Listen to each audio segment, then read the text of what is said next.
ሰላም ጤና ይስጥልኝ የቻናላችን ተከታታዮች፣ ዛሬ የምንወያይበት ርዕሳችን ብዙዎችን ሊያስቆጣ ይችላል፣ ለሌሎች ደግሞ አይን የሚከፍት እውነት ነው ብዬ አስባለሁ። በአሁኑ ሰዓት ዓለማችን ሴቶችን ነፃ እናወጣለን፣ መብታቸውን እናስከብራለን በሚል መፈክር አንድ ትልቅ ፍልስፍናን ወደ ቤታችን አስገብታለች። እሱም ፌሚኒዝም ነው። ነገር ግን እንደ አንድ ሰው ጥያቄ መጠየቅ አለብን ብዬ አስባለሁ። ይህ ፍልስፍና ሴቶችን በእርግጥ ነፃ እያወጣቸው ነው ወይስ እግዚአብሔር ከሰጣቸው የክብር ቦታ እያወረዳቸው? ብዙ እህቶቻችን ጠንካራና ገለልተኛ ለመሆን በሚያደርጉት ጥረት ትዳራቸው ሲፈርስ፣ ቤታቸው ሰላም ሲጠፋና ውስጣቸው ባዶነት ሲሰማቸው እያየን ነው። በመጽሐፍ ቅዱስ ግን በዘፍጥረት ላይ ስለ ሴት ልጅ አፈጣጠርና ክብር ሌላ እውነት ይነግረናል። ዛሬ በዚህ ቪዲዮ ፌሚኒዝም በክርስትና ሕይወት በትዳርና በተለያዩ ነገሮች ላይ እያመጣ ያለውን ድብቅና አደገኛ ተጽዕኖ በመጽሐፍ ቅዱስ መነጽር እያየን እንወያያለን። አብራችሁን ቆዩ። የመጀመሪያው የሚያመጣው ነገር የእግዚአብሔርን የመጀመሪያ ንድፍ መጣስ ነው። ፌሚኒዝም ወንድና ሴት እኩል ናቸው በሚል ስም በመካከላቸው ያለውን ተፈጥሮና የመለኮታዊ ድርሻ ልዩነት እንዲጠፋ ያደርጋል። ዘፍጥረት ምዕራፍ 2 ቁጥር 18 ላይ ሲናገር ሰው ብቻውን ይሆን ዘንድ መልካም አይደለም፣ ረዳት እንፍጠርለት ብሎ ነው እግዚአብሔር አይደለ የፈጠረው። ሴት ልጅ ረዳት ሆና መፈጠሯ ዝቅተኝነት ሳይሆን ክብር ነው። ፌሚኒዝም ግን ረዳት መሆን ዝቅታ ነው የሚል የተሳሳተ ትምህርት በማምጣት የፈጣሪን የእግዚአብሔርን ስርዓት ይቃወማል ማለት ነው። ሌላ የሚያመጣው ተጽዕኖ ወይም ልክ ያልሆነ ነገር በትዳር ውስጥ ያለውን የአመራር ስርዓት ማናጋት ነው።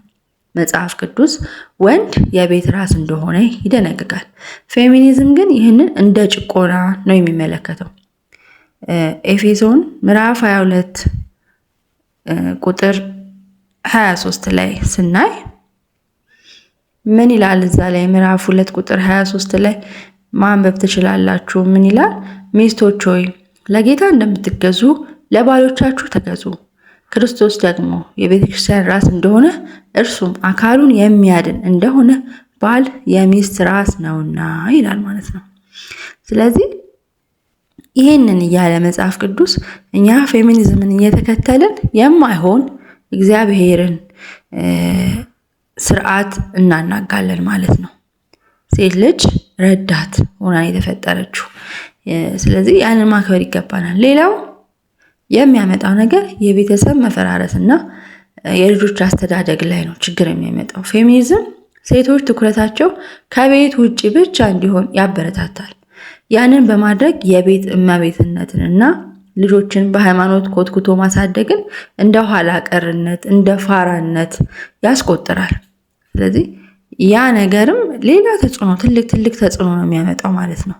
ስለዚህ እሱንም ቆም ብሎ ማሰብ ያስፈልጋል ማለት ነው። ያንን ካላደረግን እንደገና ደግሞ በጣም አስቸጋሪ ይሆናል።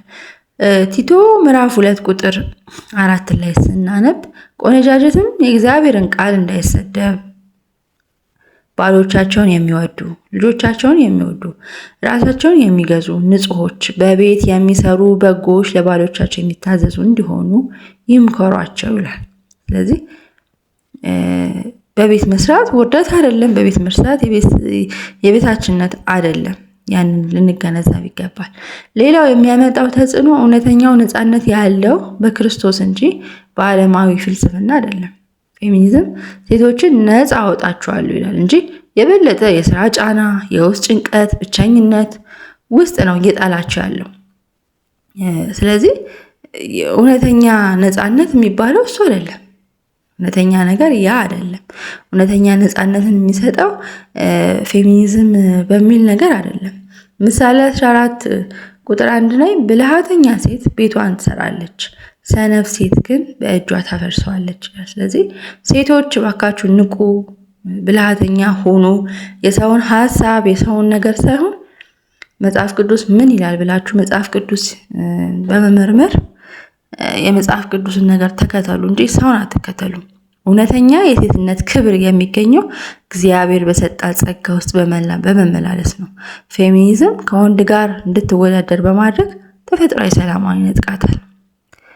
ስለዚህ ያ ነገር በጣም ጥሩ ስላልሆነ ቆም ብላችሁ አስቡ። ፌሚኒዝም መብትን ለማስከበር የተነሳ ቢመስልም የክርስትና እሴቶችና እግዚአብሔርን ቃል ግን የሚቃረን ፍልስፍና ነው። እንደ ክርስቲያን ልንከተል የሚገባን የዓለምን ፋሽን ሳይሆን የእግዚአብሔርን ቃል ነው። ይህ መልእክት ጠቃሚ ነው ብላችሁ ካሰባችሁ ለሌላ ሰው እንዲደርስ ላይክ፣ ሼር፣ ሰብስክራይብ ማድረጉን አትርሱ።